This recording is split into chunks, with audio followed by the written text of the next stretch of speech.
એક શક્તિ ઉત્પન્ન કરી। એ શક્તિને આદેશ આપ્યો કે હે દેવી જાઓ સમગ્ર રાક્ષસોનો સંહાર કરો। અને એવું કહેવાય એ રાક્ષસોનો ત્રાસ પણ કેવો, એના દેવતાઓને શાંતિ દેવા દે, એના મનુષ્યને, એના પશુ પક્ષીને। અને એ દેવતાઓ મનુષ્યોએ જ્યારે માં ભગવતીને સ્તુતિ કરી કે માં આપસ્વ મગનમ સ્મરણમ ત્વદીયમ કરોમિ દુર્ગે કરુણા। હે માં એવી કરુણા કર કે અમે આ રાક્ષસોના ત્રાસમાંથી મુક્ત થઈએ।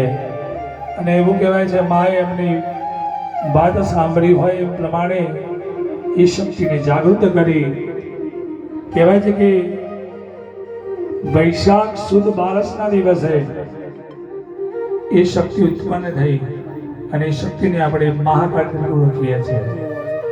અને એ રાક્ષસોનો સંહાર કર્યો। કહેવાય છે કે માતાજીએ પહેલા તો હાથમાં તલવાર લીધી, તલવારથી રાક્ષસો પૂરા ના થયા એટલે માતાજી હાથમાં ખપ્પર લીધું અને ખપ્પર પણ એના લોહીથી ભરાવા લાગ્યા।